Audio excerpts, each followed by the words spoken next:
I still remember the silence. It was the kind of silence that hums in your ears, heavier than any insult, heavier than any applause. We were in the Monday morning meeting. A dozen faces around the conference table, laptops open, coffee cups half full, the projector humming with its blue light. And then came the words. "You know, Frank," my boss said, his voice carrying the smugness of youth, "maybe it's time you let the next generation handle things. You've had a good run, but the world's moving too fast now. We need people who can keep up." He smiled as he said it. Not the kind of smile that warms a room, but the kind that slices through you, sharp as glass. Some people chuckled nervously. Others looked down at their keyboards. A few exchanged glances as if to say, did he really just say that out loud? I sat there, my hands folded on the table. I had heard insults before. 30 years in the same company will give you scars you don't show. But this one cut deeper, because it wasn't just about me. It was about what I had given up to be there. I thought of the mornings when my kids were small, when they would ask me to stay home just a little longer, and I couldn't. "Daddy has a big meeting," I'd say, rushing out the door with my briefcase, kissing their foreheads like a man who was always late for something more important. I thought of the nights my wife would sit alone at the kitchen table, the casserole cooling on the counter, while I worked late trying to save someone else's deadlines. And I thought of the times I pulled this very company back from the edge, times no one in that room even remembered. But the young boss didn't know that story. Or maybe he knew and he didn't care. He leaned back in his chair, adjusting his slim-fit blazer, the kind that looked like it came off a magazine cover rather than an office rack. His hair was perfect. His confidence was louder than the facts. "Don't take it personally," he added, as though humiliation could be softened by a disclaimer. "It's just we need fresh ideas now, not old habits." Old habits. That was what my 30 years had been reduced to, 2 words spoken between sips of coffee. I wanted to speak then. To tell him that experience isn't dead weight, that wisdom doesn't come from a podcast or a quick course online, that sometimes the slow way is the only way to survive. But I didn't. Not yet. Because there's a strange power in silence. It gives people the illusion they've won. It lets them get comfortable. And sometimes comfort is the biggest trap of all. The meeting went on. Charts flashed across the screen. Buzzwords filled the air. Innovation, disruption, synergy. Words that looked good on paper but solved nothing when a client was on the phone screaming about deadlines. I nodded when I was supposed to. I jotted notes no one would ever read. I kept my breathing steady, even as the sting of those words replayed in my mind. Too old, out of touch, not needed. When the meeting ended, people shuffled out quickly, avoiding my eyes. Maybe they were embarrassed for me, or maybe they just didn't want to be seen standing next to yesterday's man. I walked back to my office. My steps echoed in the hallway, steady but heavy, like a man carrying more than his years. I closed the door behind me and sat at my desk. On the wall was a photo, my first day at the company. My hair was thicker then, my suit baggier, my smile wider. I had been holding a little plaque that read, "Welcome to the future of business." The future, that was me once. Now apparently I was the past. I leaned back in my chair and stared at the ceiling. It's funny how the ceiling tiles never change. You could build new offices, hire new bosses, install new systems, but those same white tiles stared back at you decade after decade. And as I sat there, I made a quiet promise. Not to him, not even to myself, but to every sacrifice I had made for that company. I promised I would not let 30 years end with a smirk from a boy who hadn't yet seen the real storms of business, the kind that tear companies apart, the kind you only survive if you've been through them before. Sometimes the world forgets the value of its elders. Sometimes it mistakes wrinkles for weakness, gray hair for irrelevance, but time has its own justice. And as I sat in that office, replaying his words over and over, I knew something he didn't. I knew storms were coming, and when they did, it would not be his youth that saved the company, it would be my years. I didn't always look like the tired man sitting in that office. There was a time when my steps were quicker, my hair dark, my shoulders straight with possibility. Back then, the company wasn't the polished glass tower it is today. It was smaller, rougher around the edges. The carpet smelled faintly of glue, the phones clicked with heavy plastic buttons, and the break room coffee tasted like burnt wood. But I loved it, every imperfect piece of it. I was 28 when I walked through those doors. I carried a cheap briefcase and wore a suit that hung too loose on my frame, but inside I was filled with the fire of a man who believed he could build something. And I did. The first big project I worked on was a mess. Files scattered, clients nervous, deadlines slipping away like water through fingers. I stayed late every night, sometimes until the janitors wheeled their carts past my desk and wished me good luck. I wasn't just solving problems. I was teaching myself how to see them before they happened. When that project finally succeeded, the company made a profit it hadn't seen in years. My boss at the time slapped my back so hard I nearly spilled my coffee. "Frank," he said, "you've got the instincts of a survivor." That moment stayed with me. The years turned quickly after that. I became the man they called when the storm clouds gathered. When a client threatened to walk, I was sent to their office with nothing but a folder and my handshake. When production delays mounted, I slept in the factory overnight, side by side with the workers until we figured it out together. I wasn't brilliant. I wasn't flashy. But I was steady. And steady in business can be the difference between collapse and survival. I missed things, of course. The school play my daughter starred in, I caught only the last 5 minutes, standing at the back of the auditorium still in my work clothes. The soccer game my son scored his first goal in, I was on a conference call in a parking lot, cheering into the speakerphone instead of from the sidelines. People say you can balance it all if you try hard enough. I never found that to be true. I gave this company my hours, my energy, my best years, and my family gave me patience in return. My wife used to say, "Frank, someday this company will realize you're its backbone." And I'd smile, tired but proud, because part of me believed she was right. The office changed around me.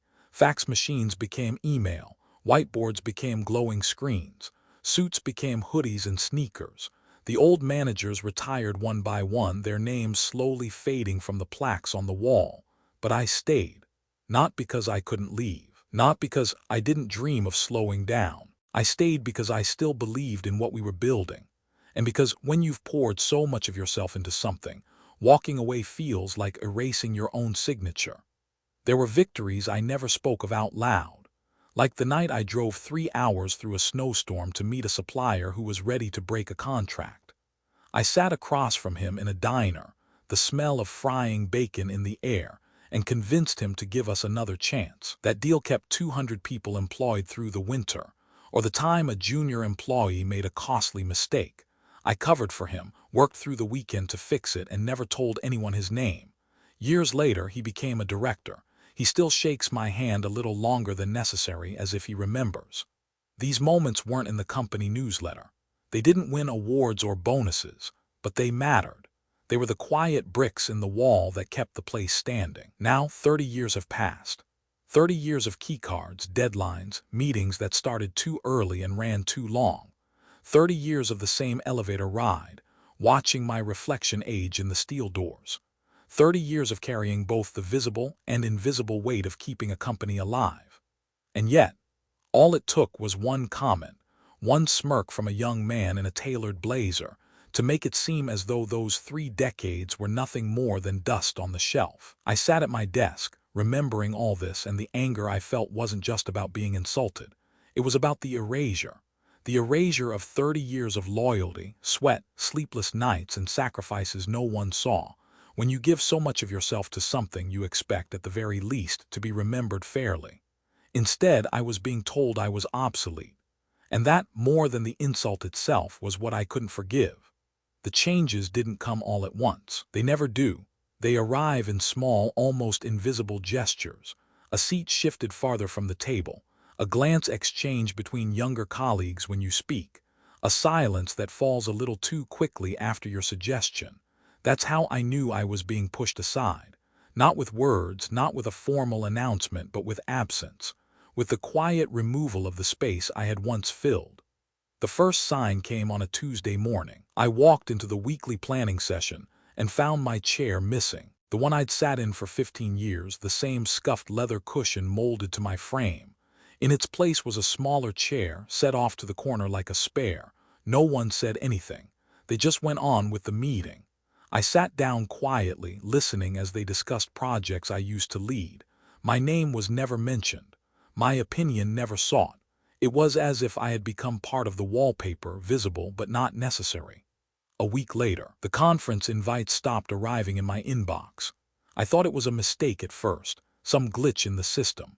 But when I asked, the assistant smiled politely and said, "Oh, I think they've streamlined the list, mostly directors now." I wanted to remind her that I had been a director once, that I had trained 3 of the people on that very list, but I swallowed the words. What good would they do, spoken into air already decided against me? Even the rhythm of the office shifted. Where once colleagues stopped by my door for advice, now they hurried past with eyes fixed on their phones.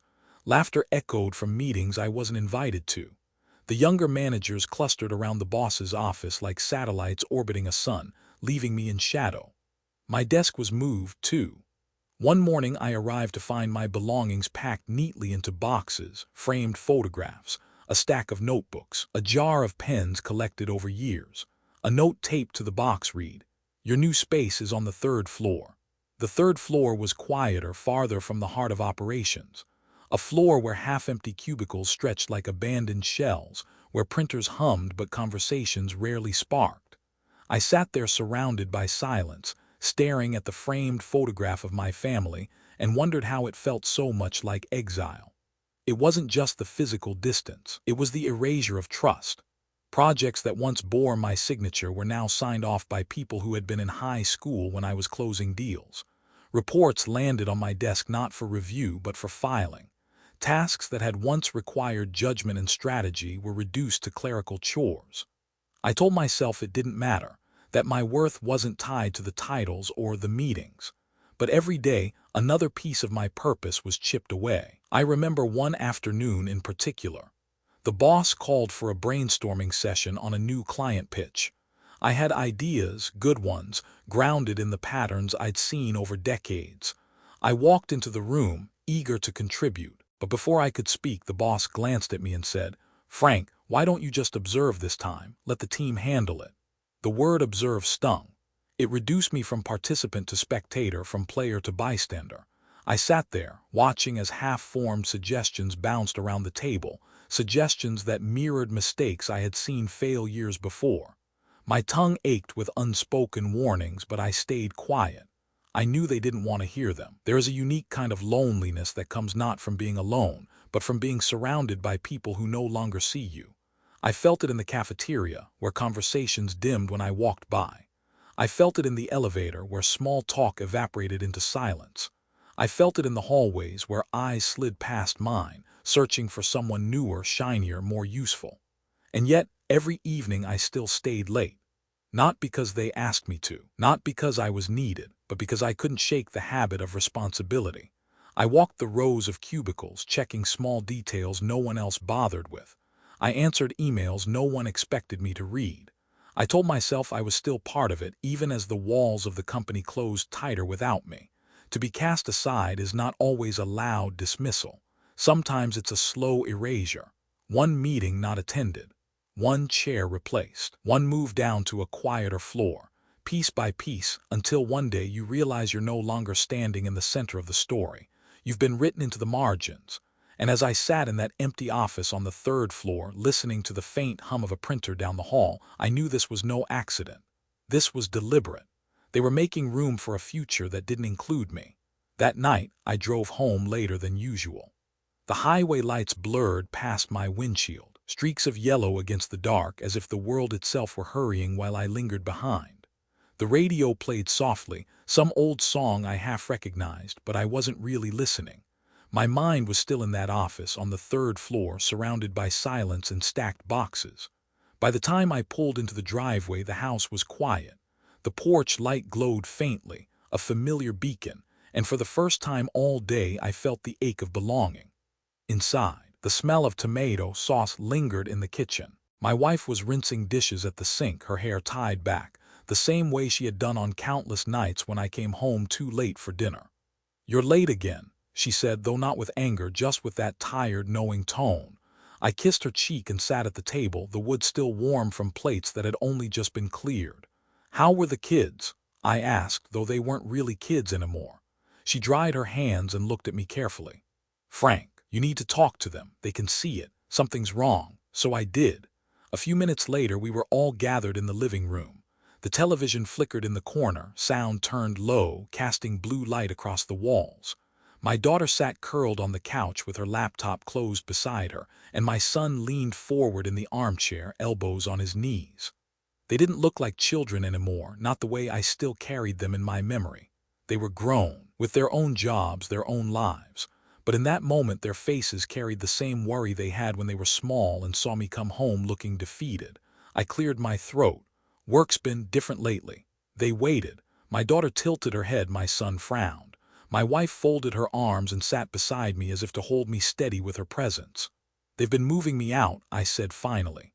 The words tasted strange, like admitting defeat.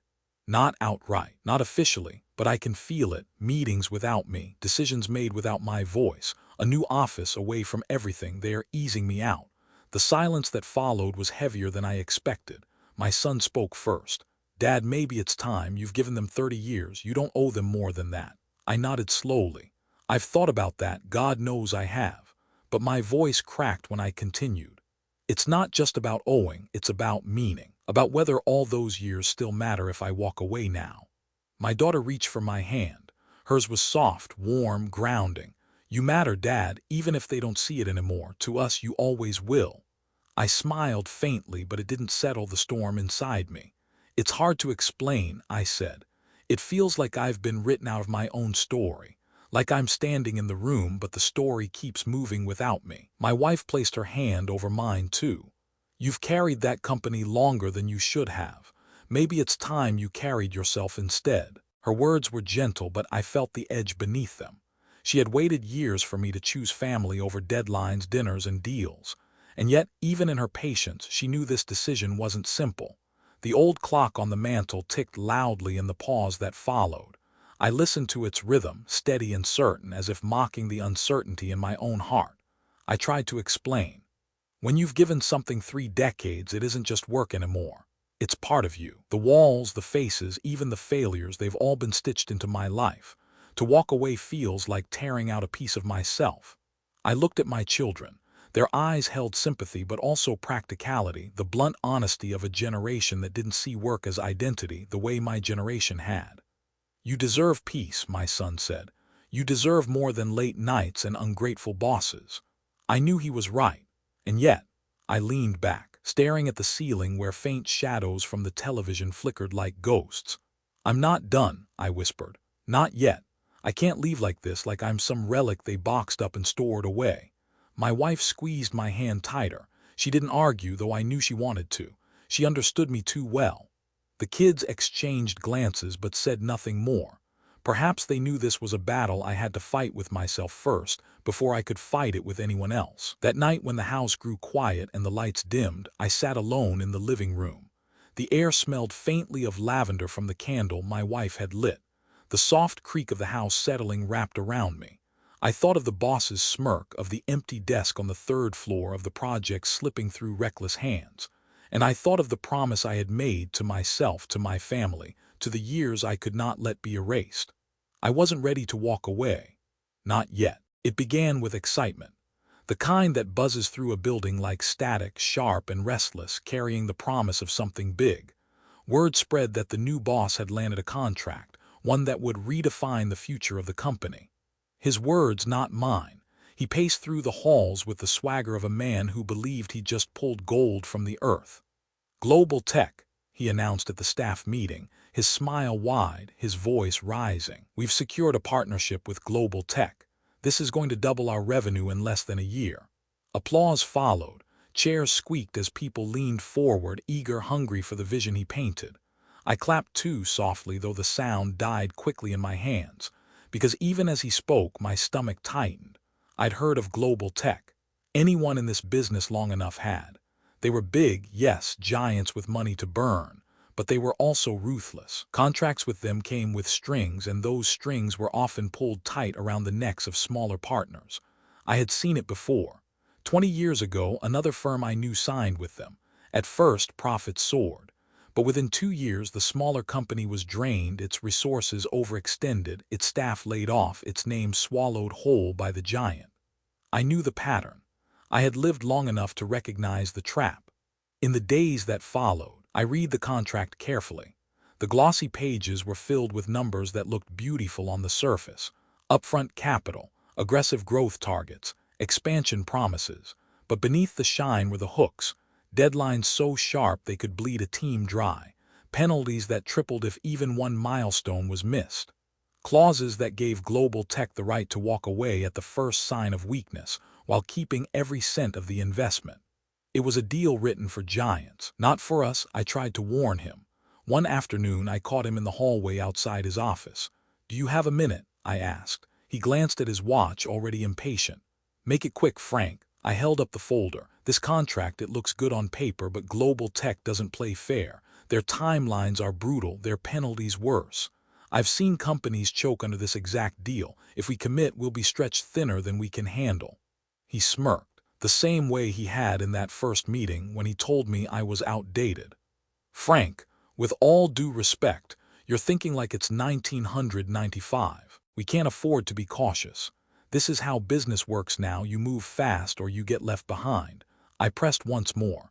Sometimes moving fast just means falling faster. But he was already walking away, his phone buzzing in his hand. "Relax," he said over his shoulder. "We've got this."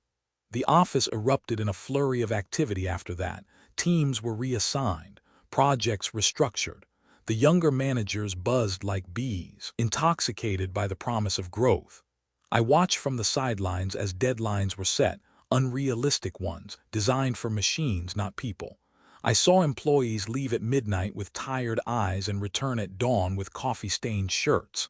The air in the building grew heavy with exhaustion, the kind that seeps into bones. Still, the boss strutted through the halls, congratulating himself before the victory was even won. The first cracks showed within a month. Suppliers couldn't keep up with the sudden surge in orders. Delivery trucks idled for hours because paperwork wasn't filed properly. Clients complained about delays, their voices sharp in the emails that flooded inboxes. I read those emails. I knew their tone. I'd been on the receiving end before. They weren't just complaints, they were warnings. I wanted to step in to steady the wheel before the ship veered too far. But each time I opened my mouth, I caught the boss's dismissive, as if my voice itself was an obstacle. So I swallowed my words, and the ship kept sailing straight into the storm. By the third month, the numbers no longer sparkled. What once looked like growth now looked like debt. The penalties in the contract began to loom like shadows across every spreadsheet. Employees whispered in the cafeteria, their voices low, their eyes darting toward the boss's office. I sat at my desk on the third floor, reading the latest report. Losses were mounting, the deadlines were impossible, the penalties were already bleeding us. And for the first time in years, I felt fear, not for myself but for the company I had given my life to. The young boss still wore his tailored blazer, still flashed his smile in front of the board, but there was a crack in his confidence now. His jokes didn't land as easily. His voice carried a tremor he tried to disguise with volume. He had made a mistake, a fatal one, and though no one said it aloud yet, the weight of that mistake was pressing down on all of us. I could see it in the exhausted eyes of the employees. I could hear it in the uneasy silence of the boardroom. I could feel it in my chest, heavy and certain. The storm had arrived, and he had steered us right into it. The first sign was the phones. They never stopped ringing. What had once been the steady hum of office life turned into a relentless chorus of sharp tones and impatient voices on the other end of the line. Clients called at all hours, angry, confused, demanding answers we didn't have. The receptionist's smiles grew thinner each day, until even their voices carried the strain. Then came the emails, hundreds of them, red exclamation marks filling inboxes like alarms. Subject lines screamed with words like urgent, delay, breach. Entire mornings disappeared just trying to sort through the flood of complaints, each one another reminder that we were failing to keep promises we should never have made. The building itself seemed to sag under the weight of it. The copy machines jammed more often, as if rebelling against the constant demand. The break room smelled of burnt coffee, pots brewed at dawn and drained before noon. The fluorescent lights flickered late into the night as employees stayed long past quitting time, their faces pale, their eyes glassy with exhaustion. I walked those halls quietly, unnoticed, watching young men and women burn themselves out for deadlines that slipped further away no matter how hard they pushed. Their keyboards clattered like desperate heartbeats, papers piled high on desks spilling to the floor. It wasn't just a workplace anymore. It was a pressure cooker. And then the suppliers began to falter. One after another, they backed out, unable to keep up with the impossible schedule global tech demanded. Trucks arrived half-loaded, invoices doubled, shipments delayed. Each failure triggered penalties buried deep in the contract, penalties that bled us faster than we could recover. I heard whispers in the cafeteria, voices sharp with panic. We can't keep this up. If global tech pulls out, we're finished. Some employees cried in the bathroom stalls, their sobs muffled by tiled walls. Others clenched their jaws, too proud to break down, but their silence carried the same despair. The board was summoned. I wasn't invited, of course, but I heard about it afterward. The young boss stood before them, sleeves rolled, hair perfect, assuring them it was just turbulence. He spoke of short-term pain for long-term gain, phrases plucked straight from business magazines, empty as the glossy pages they came from. But behind closed doors, the board members weren't convinced. Their voices carried down the hallway after the meeting, low, angry, anxious. I caught fragments: unsustainable, reckless, exposure. Words that spelled out what I already knew: we were in danger of collapse. The real breaking point came on a Thursday. Global Tech sent a formal notice, 4 pages of cold legal language, that our first milestone had been missed. The penalties were activated immediately. The numbers were staggering. It was more money than some divisions made in a year, gone in an instant. The news hit the office like a bomb. People gathered in clusters, whispering, pale-faced. Some stared at the notice printed and pinned to the bulletin board, as if reading it again might change the meaning. Others sat frozen at their desks, the glow of their screens reflecting the disbelief in their eyes. That afternoon, 2 long-time employees cleared their desks and left without a word. The sound of drawers sliding shut, the thud of cardboard boxes carried down the hall, it was like the heartbeat of a company breaking apart. I sat in my third-floor office, listening to the chaos above and below. The walls seemed thinner that day, letting in every murmur, every raised voice, every nervous laugh that tried to disguise fear. Part of me wanted to march upstairs to lay out the history, the numbers, the warnings no one had heeded. But another part of me stayed still, heavy with the knowledge that it wasn't yet my moment. The storm had to run its course. Only then would they listen. I watched the sky darken through the window. Clouds rolled in, thick and gray, pressing low against the horizon. The rain began quietly, tapping against the glass in scattered drops before swelling into a steady drumbeat. It felt fitting. Outside, the storm was only water and wind. Inside, it was fear and failure. But both carried the same sound, the sound of something breaking loose, something no one could control. The young boss tried to hold the reins. He called emergency meetings, raised his voice, pointed fingers at managers who hadn't delivered. He threw around new slogans, talked of resilience, of weathering the storm. But his confidence had cracks now. His eyes darted when he spoke, searching for agreement that didn't come. His words landed flat in rooms filled with people who had stopped believing. And though I sat silent, I could feel their gaze drift, just for a second, in my direction. Not openly, not enough to be noticed, but enough to tell me they remembered. They remembered who had steadied the ship before. The crisis wasn't just looming anymore. It was here. And with every ringing phone, every unanswered email, every line on the financial report dripping red ink, I knew we were standing on the edge of something far more dangerous than a bad quarter. We were standing on the edge of ruin. It happened in the boardroom. The crisis had reached a fever pitch, phones ringing nonstop, employees restless, clients slipping away. The board demanded answers, and the young boss, cornered by the weight of his own decisions, needed someone to take the fall. He chose me. The meeting was crowded that morning. The air smelled faintly of cologne and stale coffee, the kind that lingers in a room long after it's been poured. Suits filled every chair, their voices hushed, papers rustling like dry leaves. I sat in the back near the wall, not officially invited but asked to attend as support.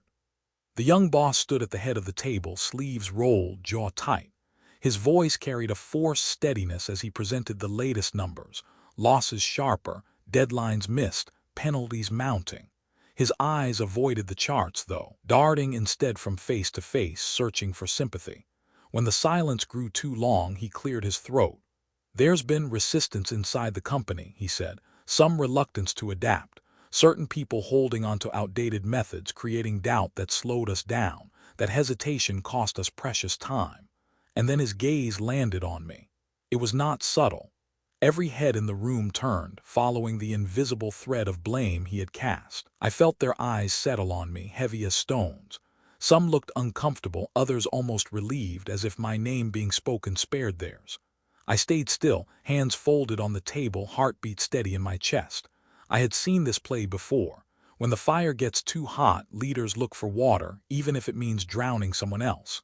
The boss's voice grew bolder as he leaned into the narrative. "Frank has experience, no doubt," he said, his tone polished. "But his caution has held us back. We needed speed, innovation, risk-taking.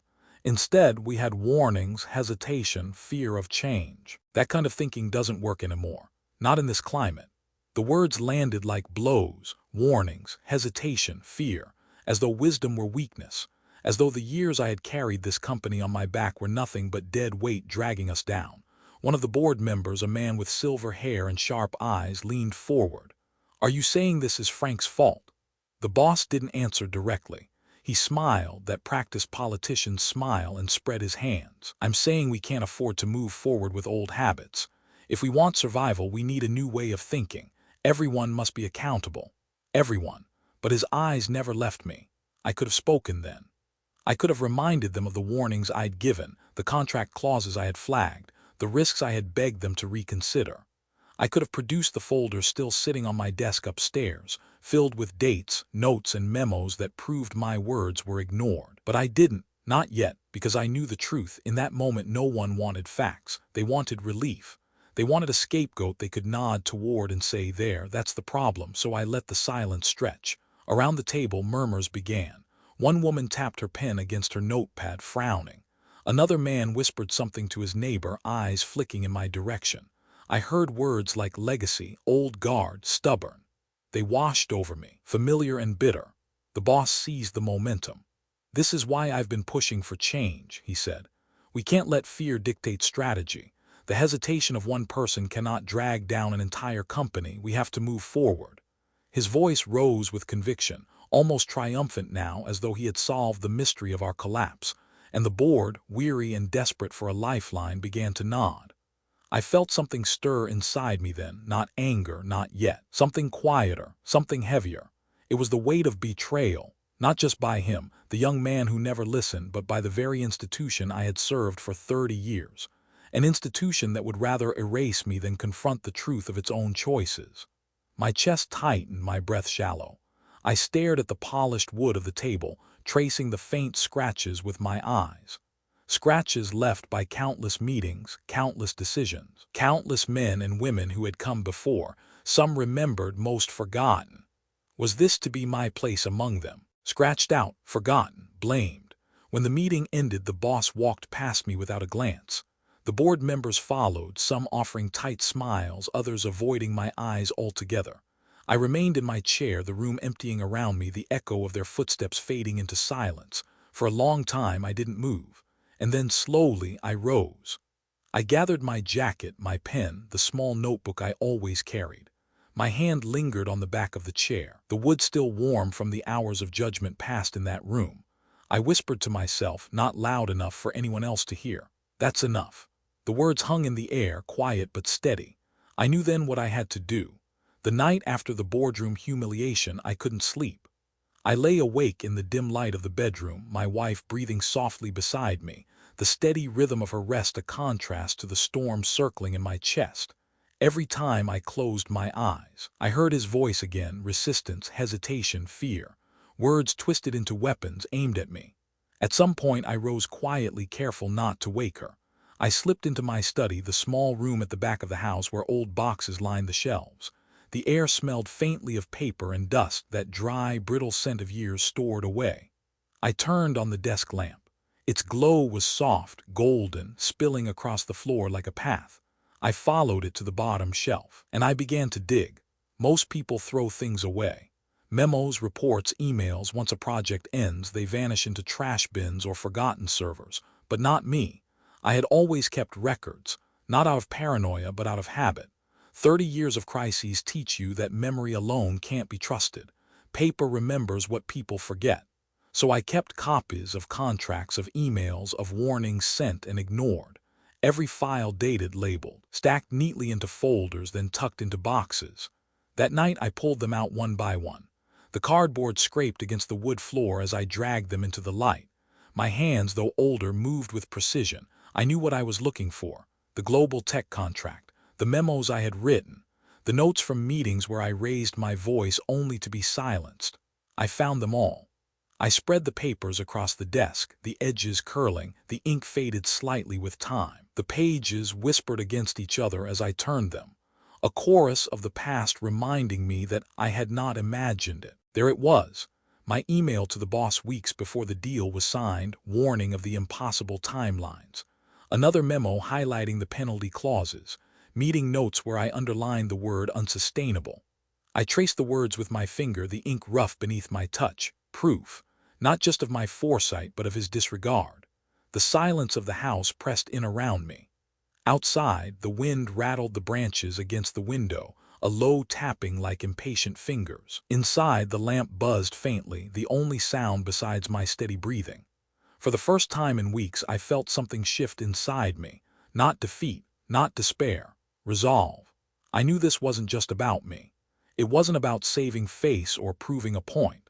It was about the company, the hundreds of employees who had built their lives around it, the families depending on those paychecks, the legacy I had poured myself into for 3 decades. If I let his narrative stand, the truth would vanish.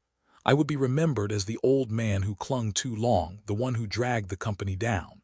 And worse, the company itself might not survive the wreckage he had created. I couldn't allow that, not when I had the truth in my hands. The hours slipped by as I organized the files. I highlighted clauses, matched emails with contract dates, arranged everything in order, like assembling a puzzle where the picture was betrayal and arrogance. At times, my eyes blurred with fatigue, but I pressed on. My back ached from leaning over the desk, yet I barely noticed. There was a strange energy in the work, a clarity I hadn't felt in years. It was as though all those long nights I had once spent saving projects had returned. Only now the project was not a client's, not even the company's. It was my own fight for truth. By dawn, the desk was covered. Stacks of evidence stood like small towers of memory, each one telling the same story. I had warned them. I had seen the danger. I had tried. The sky outside had begun to pale, the first gray light seeping through the curtains. I rubbed my eyes and leaned back, listening to the faint birdsong rising with the morning. And in that quiet moment, I whispered aloud, though no one was there to hear. They won't bury me, not with lies. I gathered the most important files into a clean folder. My hands shook slightly as I slid the papers inside, not from fear but from the weight of what I knew I was preparing to do. This wasn't just a defense. It was a weapon, not a weapon of anger but of truth. And when the time came, I would place it on the table for all to see. Until then, I would wait. Patiently, carefully, like a man who knows storms always end and that sometimes survival belongs not to the fastest but to the one who remembers. The folder of evidence sat on my desk like a heartbeat, steady and undeniable. But even as I organized page after page of warnings ignored, I knew one truth too well. A man alone could not bring down a narrative already cemented in the minds of the powerful. If my voice had been dismissed once, it would be dismissed again. Unless someone else, someone still seen as part of the present, not the past, stood beside me. I didn't expect that person to appear. And yet, she did. It was a Tuesday afternoon when I heard the soft knock on my office door.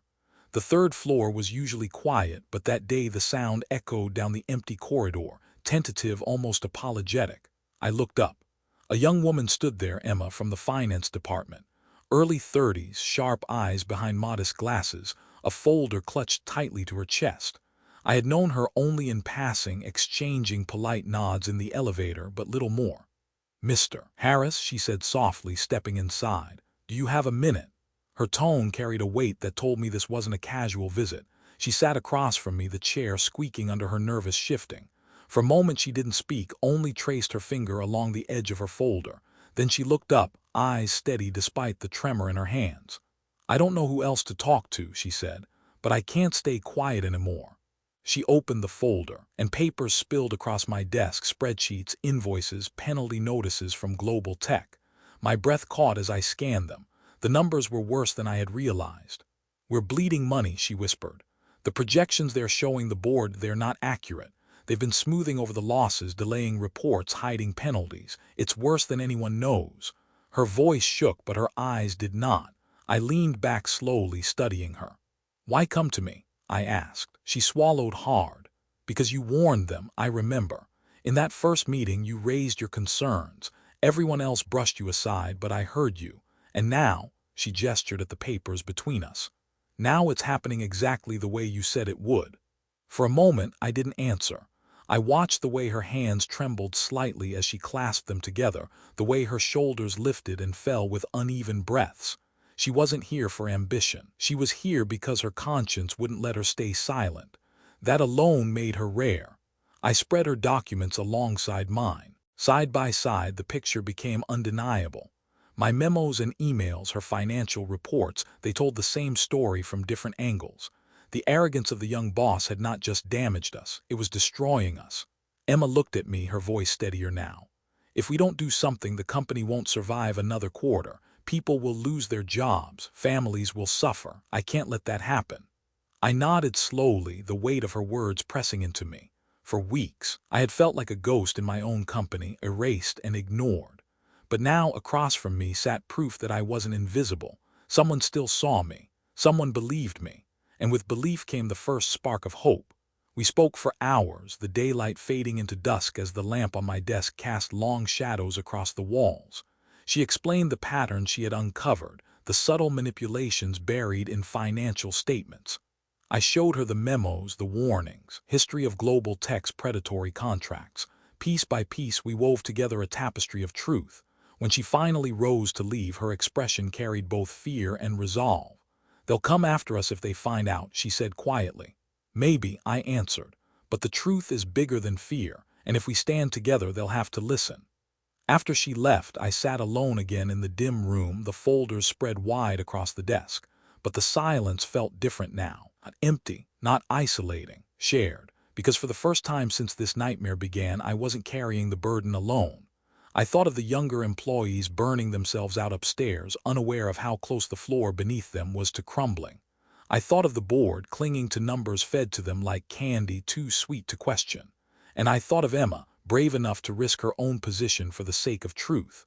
An unexpected ally, but perhaps the one I needed most. The clock on the wall ticked softly, each second a reminder that time was running out. The crisis was no longer looming, it was here, gnawing at the company's foundation. But now, at last, I wasn't facing it alone. The next days became a rhythm of secrecy. By day, I played the role expected of me, the relic in the corner, the man shuffled to the third floor with little more to do than answer minor emails and nod through meaningless updates. But by night, and in the quiet corners of the office, another version of me came alive. Emma and I called it our work, though we never labeled it outright. Naming it felt dangerous, like giving it away. Instead, we spoke in fragments, exchanged files in silence, trusted the unspoken understanding between us. We met in overlooked places. An empty conference room on the second floor, its windows streaked with grime no one bothered to clean. The supply closet near accounting, where the hum of the copier drowned out our whispers. Once, in the parking garage, leaning against the cold metal of my car as the wind funneled through the concrete levels, carrying our words away before anyone could catch them. Each meeting was brief, tense, deliberate. She would bring spreadsheets folded into manila folders. I would bring memos, printed contracts, notes from years past. Together, we pieced them into a story no one wanted to see, a story of arrogance, deception, and collapse. I discovered something in Emma during those days. She wasn't just brave, she was brilliant. Her eyes could find the flaw in a financial statement the way a jeweler finds a crack in a diamond. She showed me patterns buried in numbers, subtle manipulations that painted a false picture of health while the company bled underneath. "You see this column?" she whispered one evening, tapping a page with her pen. "They've shifted penalties into next quarter, hiding them from the current report. It looks fine on paper, but it's smoke. Next quarter it'll double." I nodded, sliding another folder toward her. And here's the email where I warned him about that exact clause. He ignored it. The two pieces fit like edges of a puzzle. With each discovery, the picture sharpened. But secrecy came at a cost. Every time I walked the halls, I felt the weight of eyes. The young managers laughed a little too loudly when I passed, their conversations dying into whispers. The boss watched me in meetings, his smile polished but his gaze sharp, as though he sensed something moving beyond his control. Emma felt it too. She confessed once, her voice tight with fear, "I think they're starting to notice. I stayed late yesterday and one of the assistants asked why I was still here. I told her I was catching up on reconciliations, but I don't think she believed me." I reassured her with words, but inside I carried the same fear. If they discovered what we were building, we would both be finished. So we worked carefully. We double-checked the locks on the conference doors. We shredded drafts immediately after use. I carried files home in plain folders that looked like any other paperwork. Emma encrypted her spreadsheets, naming them with innocuous titles like budget review and supplier costs. Every move was small, cautious, hidden. Yet with each hidden step our plan grew stronger. One night, long after most of the building had emptied, I stood by the tall windows of the third floor. The city lights flickered outside, casting reflections against the glass. Behind me, Emma spread papers across the desk, her hair pulled back, her glasses slipping down her nose as she worked. "This isn't just evidence," she said finally, lifting her head. Her voice carried conviction that startled even me. "This is the truth. And when the time comes, it won't just clear your name, it'll show them who's really been steering this company into the ground."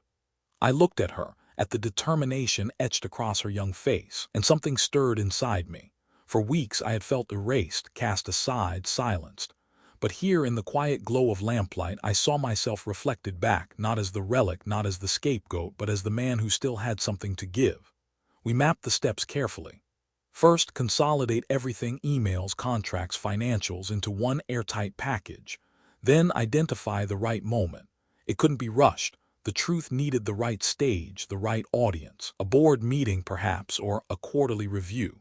A place where silence would be impossible, where even the young boss's charm couldn't smother the facts. Finally, we would present it, not with anger, not with vengeance, but with calm, undeniable clarity. The kind that leaves no room for doubt. As the plan took shape, I felt the old steadiness return. The same steadiness that had carried me through midnight crises, collapsing deals, emergencies no one else could handle. Only this time the crisis wasn't for a client, it was for the company itself. And in the shadows, with Emma beside me, I knew we were building more than a plan.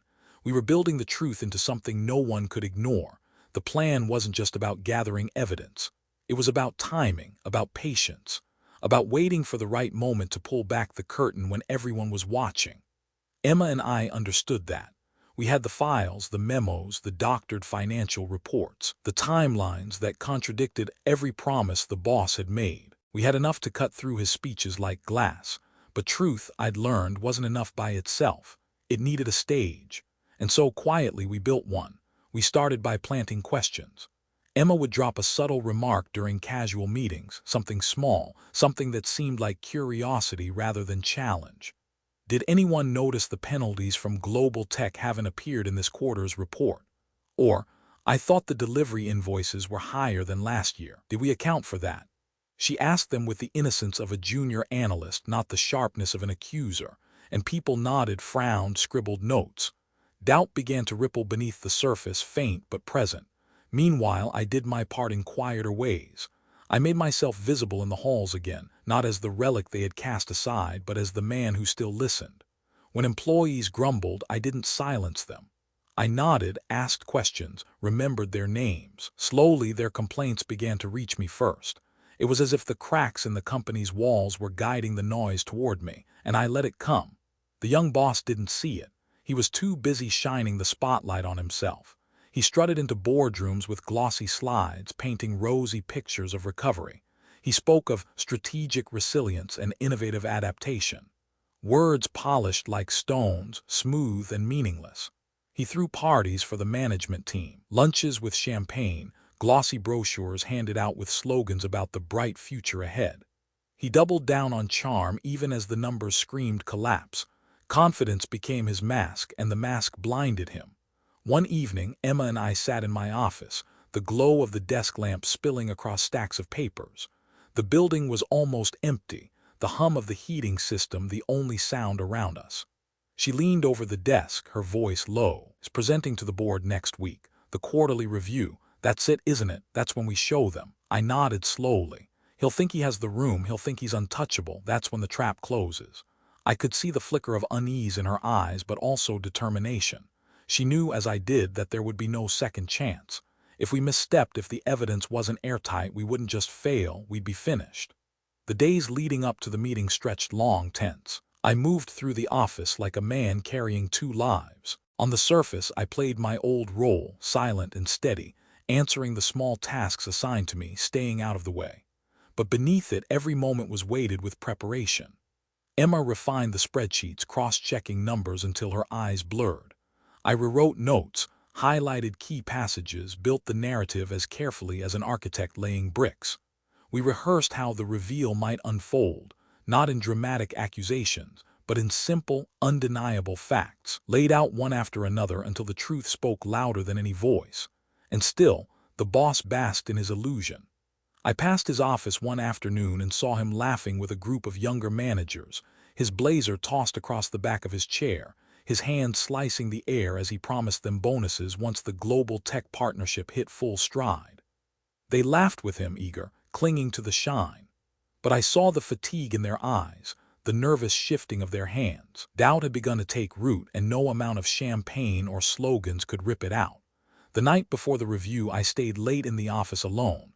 The city glowed outside the windows, 1,000 lights burning in the dark.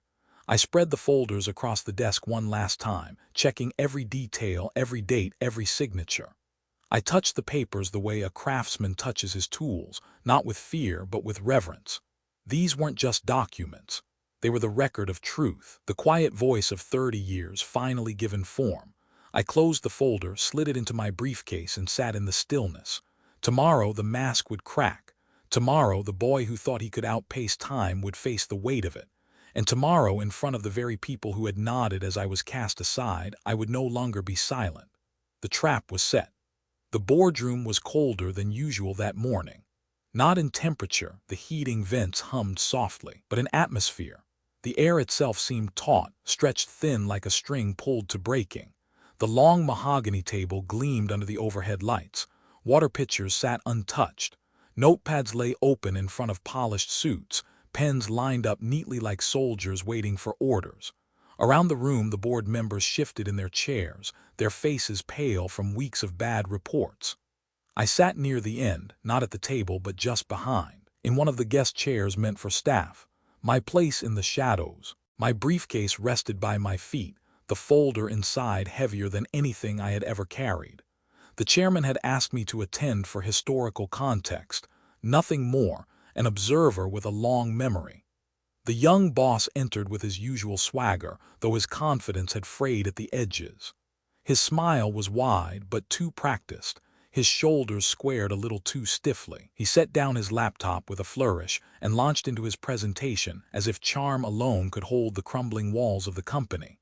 Slides flashed across the screen, graphs pointing upward, bullet points in bold, words like resilience and growth trajectory. He spoke with the rhythm of a salesman, voice smooth, pauses well-timed. But I could see the fatigue beneath it, the faint twitch in his jaw, the way his eyes flicked to the board members, gauging their reactions too often. And I could see the board itself leaning back, arms crossed, eyes narrowed. They weren't buying it anymore. Emma sat across the room, her hair tied back, a notepad in front of her. She didn't glance my way, but I could feel her presence, steady and quiet. She knew as well as I did that the moment was coming. Finance and legal had been asked to observe. The CFO had sent Emma with the variance pack in case numbers were questioned. The boss clicked to another slide, his voice growing louder. "As you can see, the global tech partnership remains the cornerstone of our growth strategy. We've encountered minor turbulence, yes, but nothing that isn't manageable. With continued investment, we'll see minor turbulence." One of the board members interrupted, his voice sharp. He was an older man with steel-gray hair, his patience clearly gone. "We've lost 3 suppliers, 2 major clients, and our penalties are mounting by the week. What part of this looks manageable to you?" The room fell silent. The boss shifted, clearing his throat, fumbling for his next slide. Setbacks are natural in transitions of this scale. The important thing is, another board member cut in. We've heard enough of your spin. We want the truth. Where are we really? Start with milestone M1 week 12, the silver-haired director said, tapping the contract binder. Did we miss it? And did section 7.3 trigger the $2, $4 million late penalty? The boss hesitated. There were timing adjustments. Yes or no? A beat. Yes. He froze. For a moment the mask slipped. His lips pressed thin, his fingers tightening on the clicker. And then slowly his gaze slid across the room until it landed on me. The same look he had given in that earlier meeting. The same attempt to shift the weight. Perhaps, he said carefully, our challenges stem not from the strategy itself, but from resistance within. From voices who have doubted, who have slowed us down when speed was essential. Certain individuals who, frankly, refused to adapt. Again, eyes turned toward me. The trap he had laid before, the narrative of hesitation, of fear, he was trying it again. But this time I was ready. I felt my hand brush the leather of my briefcase. My chest rose slowly with a breath that seemed to draw from 30 years of history. I didn't speak. Not yet, because I didn't need to. The silence itself was my weapon, stretched out as his words hung in the air, unconvincing, desperate.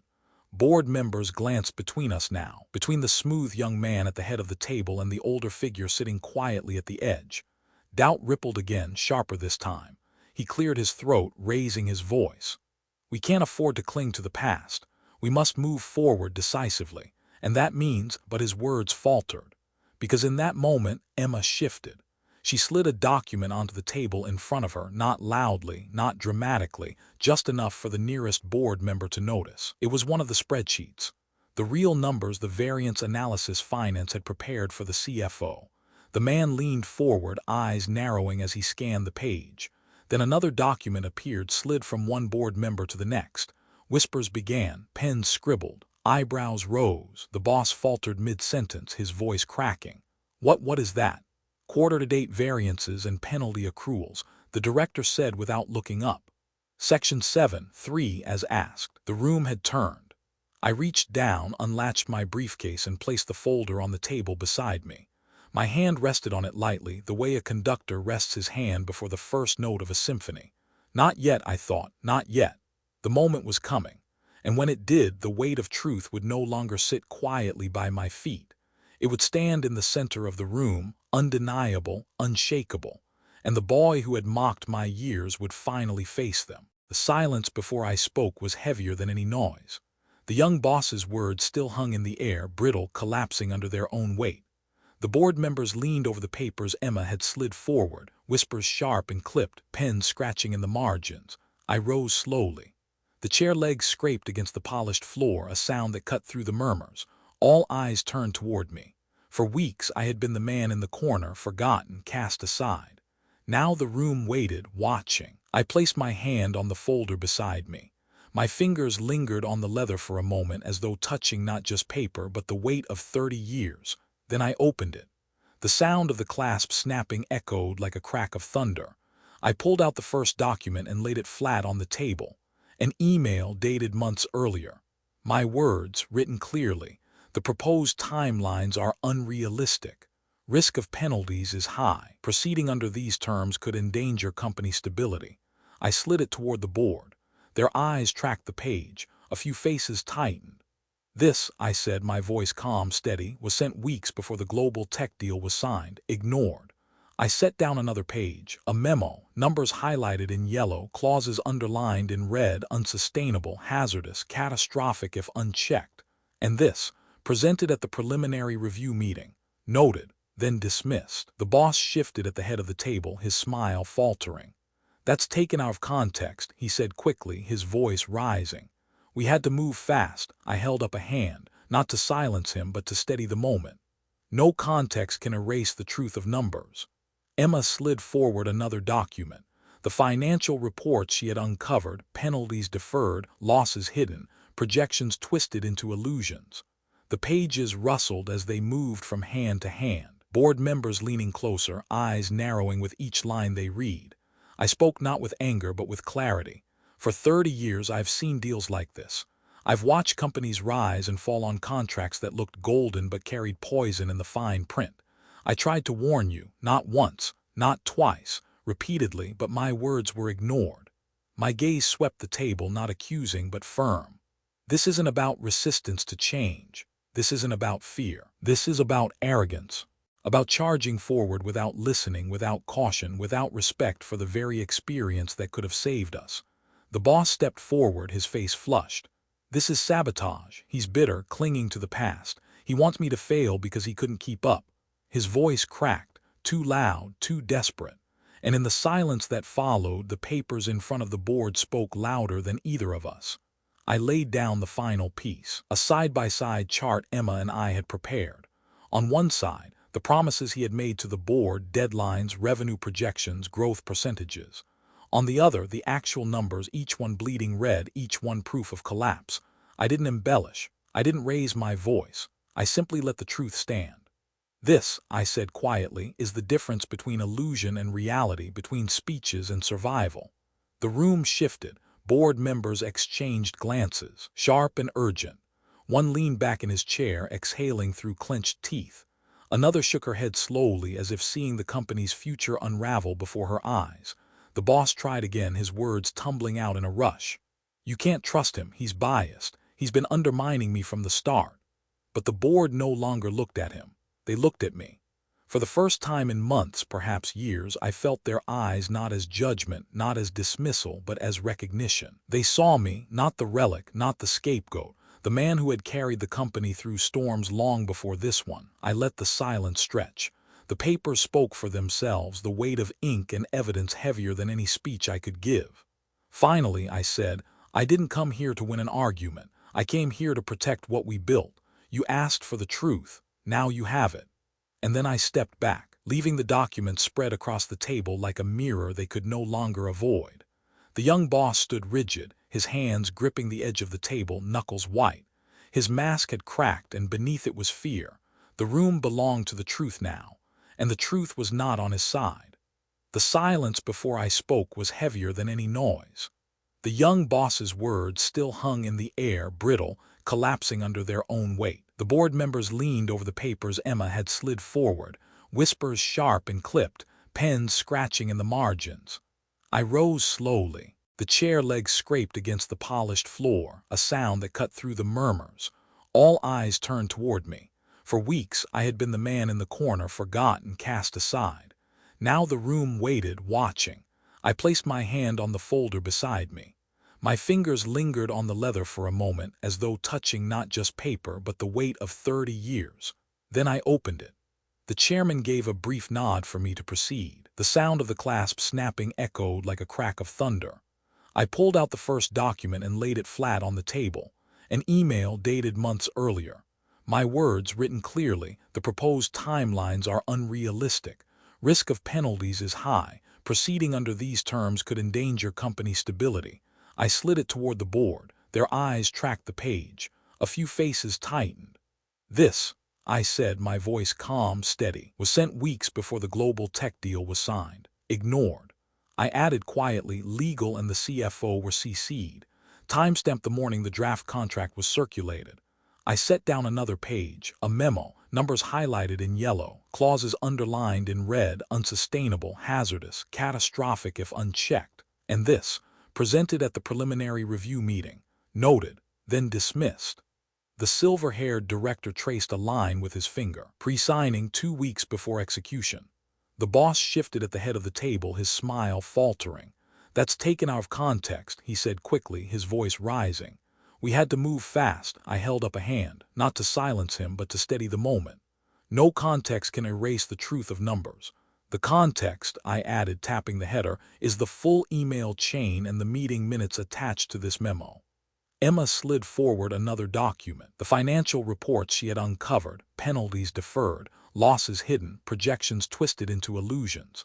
The pages rustled as they moved from hand to hand, board members leaning closer, eyes narrowing with each line they read. "Their finances quarter-to-date variance analyses," she said evenly. "Prepared for the CFO, sourced from the ERP." I spoke not with anger but with clarity. For 30 years, I've seen deals like this. I've watched companies rise and fall on contracts that looked golden but carried poison in the fine print. I tried to warn you, not once, not twice, repeatedly, but my words were ignored. My gaze swept the table, not accusing but firm.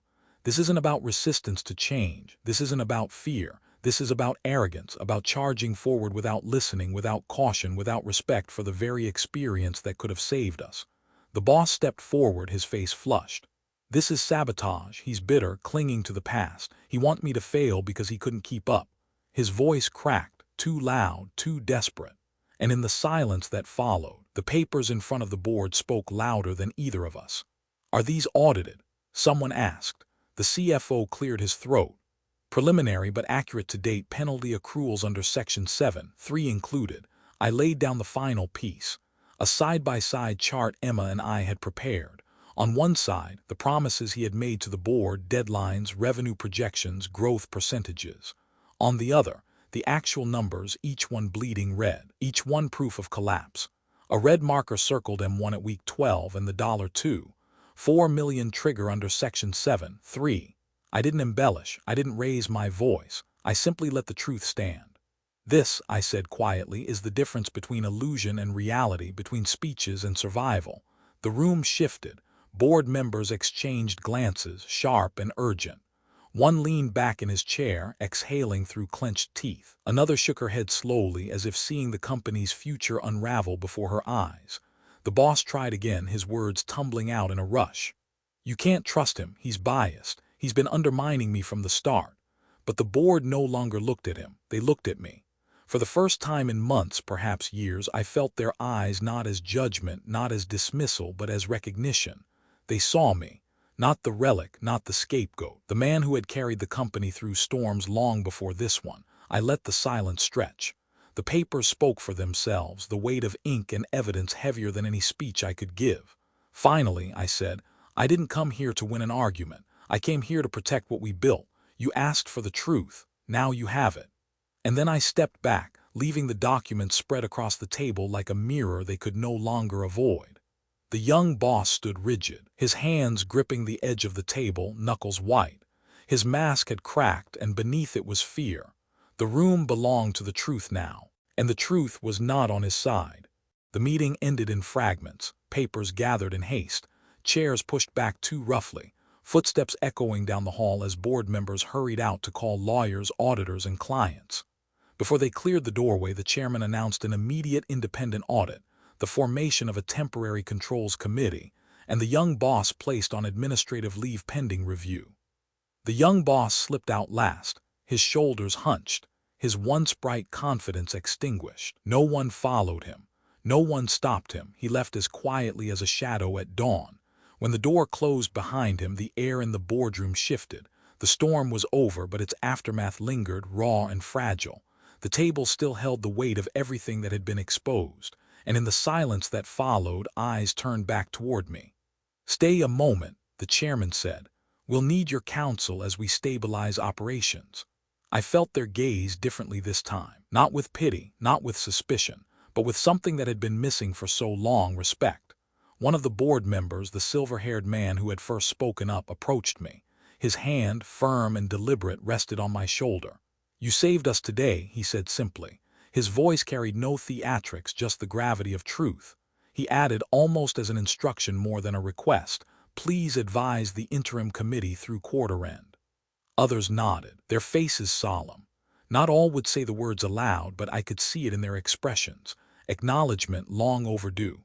I didn't reply, not yet, because I knew the real test wasn't what happened in that room, it was what waited outside, on the floors filled with people who had been living under the weight of false promises. When I stepped into the hallway, I found them waiting. Not all at once, but in clusters, employees standing together, their voices hushed, their eyes searching mine. Word spreads quickly in a company. Even before official statements, people know when tides shift. They feel it in the way doors slam, in the way leaders emerge shaken, in the silence that follows chaos. Phones buzzed in pockets as the chair's all-hands notice went out. Administrative leave for the young boss, audit underway, all hands meeting at 4. I walked past them quietly, and one by one they straightened. Not out of fear, out of recognition. A young man from marketing stopped me, his voice unsteady. "Mr. Harris, is it true? Did you really confront him?" I met his eyes and nodded once. "I didn't confront him. I told the truth, that's all." The answer seemed to ripple through the group. Some sighed in relief. Others exchanged glances, as if realizing that survival might still be possible. Later that day, I returned to my office on the third floor. The space that had once felt like exile now felt different, as though the walls themselves had loosened. On my desk lay a small stack of notes, handwritten, anonymous, slipped under my door. "Thank you for standing up. We needed someone to speak when we couldn't. You reminded us what this company is supposed to be." I held the notes in my hands, the paper thin but the words heavy. For so long, I had wondered if my years had meant anything. And now, in these simple lines, I saw the answer. Emma came by in the evening. She leaned against the doorway, arms crossed, her expression softer than I had ever seen it. "They're calling you the backbone," she said. "The staff, I mean, that's what they're saying in the break room." I laughed quietly, though my chest tightened with something deeper than humor. "Backbone, I'll take that over relic." She stepped inside, setting another file on my desk. "They'll need you now more than ever. The cleanup, it won't be easy. The board asked if you'd serve as advisor to the audit committee," she added. "At least through the quarter." I nodded, feeling the truth of it settle into my bones. "I've carried this company before. I can do it again, but this time not alone." Our eyes met, and in that unspoken moment I knew she understood. This wasn't just my fight anymore. It belonged to all of us. As night fell, I walked through the building one last time. The offices were quiet, most employees gone, but traces of the day lingered, the faint buzz of the vending machine, the smell of ink and paper still warm from the copiers, the low hum of lights overhead. I paused at the glass wall overlooking the city. The skyline shimmered, neon against the darkness, alive with movement. For weeks, I had walked these halls feeling invisible, erased by the arrogance of youth and the blindness of those who chose comfort over truth. Now, as I stood in the glow of the city, I realized something had shifted. I was no longer invisible. I was no longer the man cast aside. I was the man who had stood when it mattered. And for the first time in a long time, I felt not the weight of years, but the strength of them. The strength of being exactly who I was, seasoned, scarred, but unbroken. The strength of being the backbone. The company did not crumble. It staggered, yes, like an old ship battered by a storm, but it did not sink. The truth, once spoken, became a lifeline. Auditors came, contracts were renegotiated, emergency plans were drawn. An independent audit committee took point under the chairman's directive. The young boss, placed on administrative leave after the board meeting, did not return. Weeks later, the board accepted his resignation. Emma worked with the CFO to rebuild the reporting cadence while legal reopened the global tech terms, pressing to unwind Section 7. 3 penalties where possible. It would take months, maybe years, to rebuild what had been lost, but there was something stronger now at the core: honesty. And somehow, in the quiet turning of events, I found myself back in the center of it all. The Interim Controls Committee asked me to advise through quarter end, and I said yes. I never asked for that. I didn't stand in the boardroom to reclaim a title or to prove I was indispensable. But after the meeting, people came, employees, managers, even board members, asking for my counsel. Not in whispers, not in hushed corners, openly.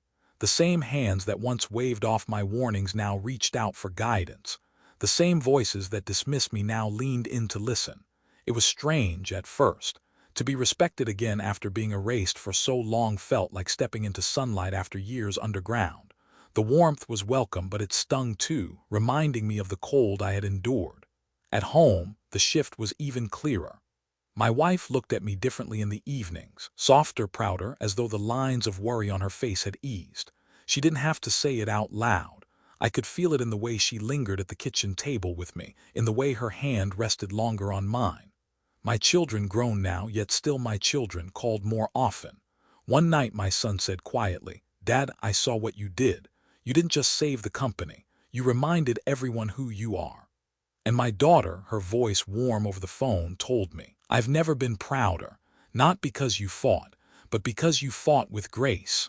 Those words meant more than any boardroom nod or corporate praise ever could. But perhaps the most powerful moment came a week later. I walked into the office one morning and found a group of younger employees gathered near the elevators. They stopped me, nervous at first, then one of them stepped forward. "Mr. Harris," she said, her voice trembling but clear, "thank you. You showed us that experience matters, that we don't have to pretend to know everything. We can learn from people like you." Her words settled into me like an anchor, steady and grounding. For so long I had wondered if the years had made me invisible, and here was the answer: not invisible but essential if only someone was willing to look. Still, I didn't stay forever. Respect, once regained, doesn't mean you must cling to the stage. When the quarter closed and the audit report was issued, the committee transitioned day-to-day control back to management. Months later, when the company was steadier, I made my choice. I stepped back, not forced this time, not pushed aside. I left on my own terms, with my head high, with my record intact, with my dignity restored. And when I cleared my desk, the third floor did not feel like exile anymore. It felt like closure. On my last day, as I walked out of the building, I paused by the glass doors and looked back one final time. The lobby was bustling, voices rising and falling, the future moving forward as it always does. But I knew something had changed, not just in the company but in me. I had carried the weight of being overlooked, dismissed, silenced. I had endured the sting of being called obsolete, and yet when it mattered I stood, not with rage, not with vengeance, but with truth, and truth had been enough. That night at the dinner table my family gathered. The house was filled with the smell of roasted chicken, the laughter of my children, the clinking of glasses. I sat there watching them, listening to their stories about work, about life, about little things that seemed suddenly precious. For years I had missed so many dinners, so many moments, but now I was here, fully present. My wife raised her glass. "To Frank," she said softly, her eyes shining, "for showing that respect is earned, not given, and for teaching us that it's never too late to stand tall." The glasses clinked, my heart swelled, and in that moment, I understood I was not just a survivor of storms, I was the anchor that kept others steady. The lesson: respect cannot be demanded, it cannot be bought, it must be lived. It is built in the sacrifices no one sees, in the warnings spoken even when ignored, in the quiet persistence of showing up day after day. Respect is not about age, it is about integrity. And the greatest respect we can give others is to listen, to truly listen, even when their voices are quieter, even when their hair is grayer, even when the world insists they are past their prime. Because sometimes, the very wisdom that saves us comes from the voices we are quickest to dismiss. For you listening now, maybe you felt invisible. Maybe you've been told you're too young, too old, too inexperienced, too out of touch. Maybe you've been made to feel that your voice doesn't matter, but hear me, it does. Your experiences, your scars, your lessons, these are not weights, they are gifts, and the world needs them, so do not let anyone erase you.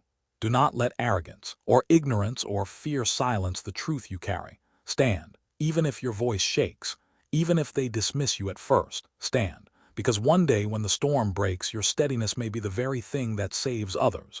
And to my dear listeners here on this channel, thank you. Thank you for walking with me through this story, for letting me share not just the journey of a man in a company, but the deeper journey of what it means to be human. If this story touched you, if it reminded you of someone you love or of yourself, please subscribe to the channel. Share it with a friend who needs to hear it. Leave a comment, tell me what part resonated with you most. Your voices matter here. This isn't just my story, it's ours. As we close this chapter together, I want to leave you with this. May you carry respect into every corner of your life. May you find strength in your scars, wisdom in your years, courage in your truth. And above all, may you hold your family close, cherishing every moment, because at the end of the day, they are the true measure of success. From my heart to yours, thank you for listening. Stay healthy, stay hopeful, and may your families always know love, respect, and happiness. Good night.